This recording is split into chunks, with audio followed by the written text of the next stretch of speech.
नमस्कार, मैं हूं Amod Shrivastava. Amazing thought, amazing message, amazing information की दिशा में आज एक कदम और आगे। आज के इस चिंतन का विषय है जीवन की कसौटी। जीवन की कसौटी क्या है? कठिनाइयां ही जीवन की कसौटी हैं। मनुष्य की इच्छा हो या ना हो, जीवन में परिवर्तनशील परिस्थितियां आती जाती रहती हैं। आज उतार है तो कल चढ़ाव अवश्य होगा। चढ़े हुए गिरते हैं और गिरे हुए उठ भी जाते हैं।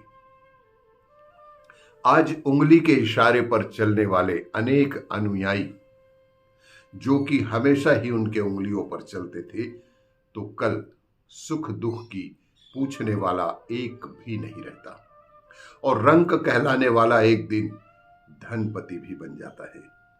तो धनवान निर्धन बन जाता है।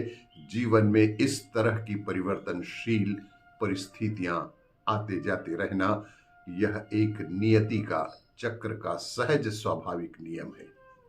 और अधिकांश व्यक्ति सुख सुविधा संपन्नता लाभ उन्नति आदि में प्रसन्न और सुखी रहते हैं, किंतु दुख कठिनाइयां हानि आदि में दुखी और उद्विग्न हो जाते हैं। यह मनुष्य के एकांगी दृष्टिकोण का परिणाम है और इसी के कारण कठिनाइयां मुसीबत कष्ट आदि शब्दों की रचना हुई। वस्तुतः परिवर्तन मानव जीवन में उतना ही महत्वपूर्ण और सहज और स्वाभाविक है जितना रात और दिन का होना, ऋतुओं का बदलना, आकाश में ग्रह नक्षत्रों का विभिन्न स्थितियों में गतिशील रहना। किंतु केवल सुख लाभ अनुकूल परिस्थितियों की ही चाह के एकांगी दृष्टिकोण के फलस्वरूप मनुष्य दुख कठिनाई और विपत्तियों में रोता है, दूसरों को अथवा ईश्वर को अपनी विपरीतताओं के लिए कोसता है और नाराजगी प्रस्तुत करता है, शिकायत करता है। किंतु इससे तो उसकी समस्याएं बढ़ती ही जाती हैं, घटती बिल्कुल नहीं है। कठिनाइयां जीवन की एक सहज स्वाभाविक स्थिति है मेरे दोस्त, जिन्हें स्वीकार करके मनुष्य अपने लिए उपयोगी बन सकता है। जिन कठिनाइयों में कई व्यक्ति रोते हैं, मानसिक क्लेश अनुभव करते हैं और उन्हीं कठिनाइयों में दूसरे व्यक्ति नवीन प्रेरणा नव उत्साह पाकर सफलता का वर्ण करते हैं। सबल मन वाला व्यक्ति बड़ी कठिनाइयों को भी स्वीकार करके आगे बढ़ता है, तो निर्बल मन वाला सामान्य सी कठिनाइयों में भी निश्चेष्ट हो जाता है। परीक्षा की कसौटी पर प्रतिष्ठित हुए बिना कोई भी वस्तु उत्कृष्टता प्राप्त नहीं कर सकती और न उसका कोई मूल्य ही होता है। सोना भी भीषण गर्मी में तप कर ही शुद्ध और उपयोगी होता है। कड़ी धूप में तपने पर ही खेतों में खड़ी फसल पकती है।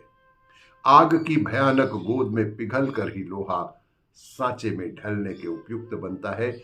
जन जन द्वारा पूंजी जाने वाली मूर्ति पर पैनी छैनी की असंख्य चोटें पड़ती हैं, तब जाकर वह लोहे की या अन्य सामग्री की मूर्ति बन पाती है। परीक्षा की अग्नि में तप कर ही वस्तु शक्तिशाली, सौंदर्य युक्त और उपयोगी बनती है। और मनुष्य भी कठिनाइयों में तप कर ही उत्कृष्ट और महत्वपूर्ण बनता है। जीवन को अधिक उत्कृष्ट और महत्वपूर्ण बनाने के लिए मनुष्य को उतनी ही अधिक कठिनाइयों और परेशानियों से गुजरना पड़ेगा। वस्तुतः कठिनाइयां, दुख और परेशानियां जीवन की कसौटी हैं, जिनमें मनुष्य के व्यक्तित्व का रूप निखरता है या कि बिगड़ता है।